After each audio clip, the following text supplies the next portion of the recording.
Setelah lulus nanti, mereka akan dijadikan orang yang menjadi manajer dalam aktivitas kegiatan komunikasi. Walaupun di dunia realitasnya nggak langsung.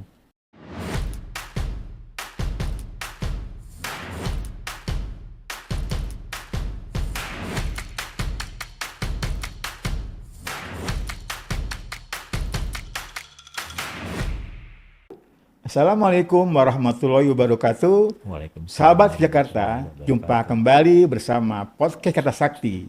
Seperti biasa, kita akan membahas tentang topik yang menarik. Kali ini kita kedatangan seorang tokoh dari kampus tercinta, Bapak Dr. Andes Sapil MSc. Kita sapa sahabat Jakarta. Selamat datang Pak Sapil. Salam Pak Teguh. Ya, kita berbahagia dan senang sekali kedatangan tokoh dari kampus kita Pak Sapil yang tentunya kita akan mengkulik bagaimana ilmu komunikasi yang dikelola oleh Pak Sapil. Terutama kita akan bahas bagaimana konsentrasi ilmu manajemen komunikasi. Agak unik terlihat, memang ada manajemen, ada komunikasinya. Maka untuk itu, sahabat Jakarta, kita akan tanya bersama Pak Sabil. Pak Sabil, sahabat Jakarta bertanya-tanya. Agak unik memang terdengar tentang konsentrasi menjadi komunikasi. Bisa Pak Sabil menjelaskan tentang prodi ini? Konsentrasi ini, silakan Pak Sabil. Terima kasih Pak Teguh. Konsentrasi ilmu manajemen komunikasi ini tatarannya ada di bawah lingkungan Fakultas Ilmu Komunikasi Fikom ISIP Jakarta. Selain ada ilmu jurnalistik, hubungan masyarakat, ilmu manajemen komunikasi dan periklanan. Di mana bedanya dengan tiga jurusan lain di jurusan ilmu komunikasi? Ilmu manajemen komunikasi ini tatarannya sedikit ada konsep yang namanya mengelola, memanage. Maka tadi namanya adalah konsep manajemen komunikasi.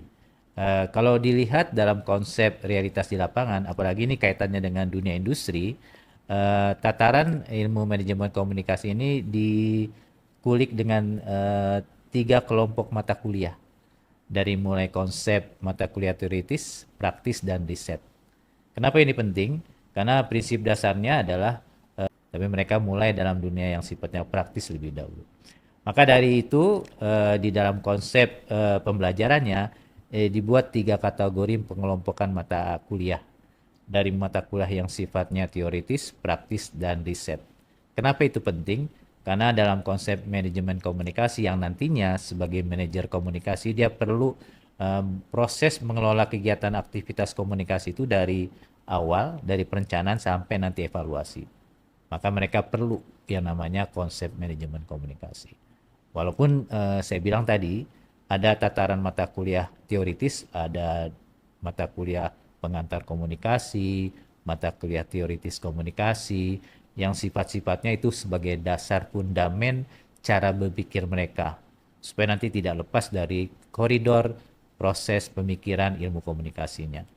Selain ada tataran yang sifatnya teoritis, ada mata kuliah yang sifatnya praktis. Karena bukan berarti nanti lulus dari manajemen komunikasi langsung menjadi leader atau pucuk pimpinan.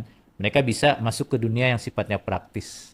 Karena dalam konsep di sini di jurusan ilmu manajemen komunikasi ada beberapa mata kuliah yang tatarannya sifatnya praktis. Seperti event organizer, ada yang namanya mengelola komunitas, ada yang namanya manajemen opini publik, yang semuanya itu ada konsep tataran yang sifatnya praktis.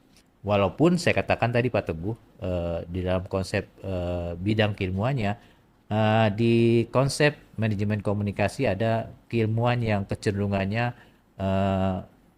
melalui jalur riset. Maka tadi saya katakan tataran yang ketiga ada beberapa mata kuliah yang sifatnya riset seperti metode penelitian komunikasi, perencanaan kebijakan komunikasi, produksi pesan komunikasi sosial, sistem informasi manajemen, itu tataran-tataran yang nanti mata kuliahnya riset. Kenapa ini perlu dipelajari dalam konsep ilmu manajemen komunikasi? Karena di dunia industri nanti mereka tinggal pilih interest kemana dia masuk ke dunia industri. Karena sebelum mereka masuk ke dunia industri yang sebenarnya sebagai tenaga pekerja, nanti mereka dibekali dengan sarana-sarana yang menunjang kegiatan kuliah. Ada lab-lab yang menopang kegiatan sifatnya praktis. Contohnya lab podcast, lab FGD. Ini kaitannya dengan bekal dia nanti melakukan riset. Ada lab-lab yang sifatnya radio. Ini untuk konsep public speaking. Ada kemampuan-kemampuan fotografi, itu ada lab. Nanti dengan demikian kepikiran bahwa mereka yang tidak punya tataran interest untuk masuk ke dunia riset, mereka bisa ke dunia praktis. Nah, untuk jurusan manajemen komunikasi, saya katakan tadi, mereka nggak boleh tabu dalam konteks yang namanya statistik, riset. Kan itu penting. Sebagai manajer komunikasi, semua kegiatan-kegiatan yang dihasilkan dalam dunia komunikasi diawali dengan riset, saya katakan. Itu penting. Jadi nantinya diharapkan anak-anak yang masuk ambil jurusan komunikasi ya tidak tabu dengan riset-riset penelitian. Justru ini sebagai gambaran dasar dari jurusan manajemen komunikasi. Ya, jadi sahabat Jakarta, konsentrasi ilmu manajemen komunikasi itu kan S1. Jadi sudah kebayang, tetap ada, walaupun ada teori-teori yang dipelajari, tetap ada yang praktiknya. Nah, Pak Sapil, aplikasi misalnya ada mata kuliah yang sekarang ini misalnya menjelang Pilpres nih, ada tidak mata kuliah yang kira-kira mensupport itu misalnya? Oke, di dalam konsep kampanye politik ya, skupnya nggak harus Pilpres, walaupun sekarang dalam konsep Pilpres, itu dibekali dengan mata kuliah namanya komunikasi politik. Dalam konsep komunikasi politik perlu diperkuat dengan mata kuliah yang namanya riset pemasaran sosial. Makanya itu dunia teoritis digabung dengan konsep mata kuliah yang namanya riset.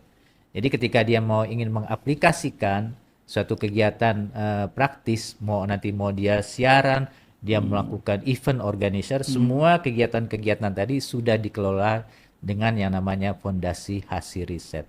Ya. Gitu Pak. Jadi sahabat Jakarta, dibangunlah tuh dasar pemikiran dari komunikasi. Namun tetap kita lihat bagaimana praktik untuk eksekusi pesannya. Nah, Pak Sapil, bagaimana eksekusi pesannya itu diaplikasikan dalam kehidupan sehari-hari? Apakah di kampus tercinta ini sudah ada tools ataupun sejumlah fasilitas yang mendukungnya, Pak Sapil? Ya, masalah fasilitas mendukung sepertinya kan secara konsep dunia realitas ini kan udah banyak sarana-sarana mobile yang mereka geluti di HP mereka, di ponsel mereka. Cuman konsep dasar mereka yang harus punya supaya mereka nggak salah arah. Ketika dia mengaplikasikan misalnya TikTok, ketika dia mengaplikasikannya namanya Instagram, tapi mereka bukan hanya sebatas menggunakan, tapi mereka sudah melakukan proses perencanaan supaya nanti muara akhir dari masing-masing media sosial tadi, mau TikTok, mau Instagram, itu dikelola dengan tertata, teratur. Karena akan beda dengan mereka yang menggunakan konsep media baru tanpa adanya proses perencanaan. Ya. Gitu Pak Teguh. Ya, baik, Pak Kapil. Sahabat Jakarta, bahwa momen sekarang ini adalah momen 70 tahun Jakarta. Nah, Pak Sapil bisa bercerita dengan usia yang cukup lama itu bagaimana kiprah para lulusan dari Komunikasi Pak Sapil. Oke, untuk alumni ya, kalau saya dapat sumber resmi dari Biro Alumni yang dikelola itu variannya bervariasi. Ada yang di media massa konvensional, televisi, radio. Kadang lebih kecenderungan mereka ke dunia industri yang namanya seperti event organizer.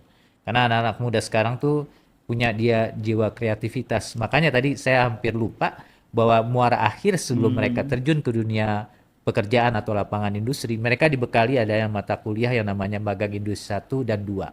Atau kalau dia tidak berminat dengan magang industri 2, mereka bisa dialihkan ke dalam konteks mata kuliah kewirausahaan. Kalau yang punya jiwa bisnis yang besar. Jadi itu satu bekal supaya mereka punya jembatan setelah lulus sudah ada fondasi yang kuat. Begitu Pak. Iya. Sahabat Jakarta, gimana tertarik Kak untuk lebih jauh? Silakan saudara datang ke Jakarta atau Pak Sabil ada yang bisa dikatakan? Untuk detailnya kan nanti ada web ISIP Jakarta. .ac.id atau di Instagramnya ISIP Jakarta. Jadi itu akan lebih tertata, teratur untuk mengulik informasi dari jurusan Manajemen Komunikasi dari Fikom ISIP Jakarta. Demikian Pak Teguh. Oke. Baik, terima kasih Pak Sapil. Sahabat Jakarta, demikian jumpa kita dengan Pak Sapil sebagai Konsultan Informasi Komunikasi. Jangan lupa follow terus di Instagram ISIP Jakarta, ISIP Jakarta. Terima kasih. Assalamualaikum warahmatullahi wabarakatuh. Waalaikumsalam warahmatullahi wabarakatuh.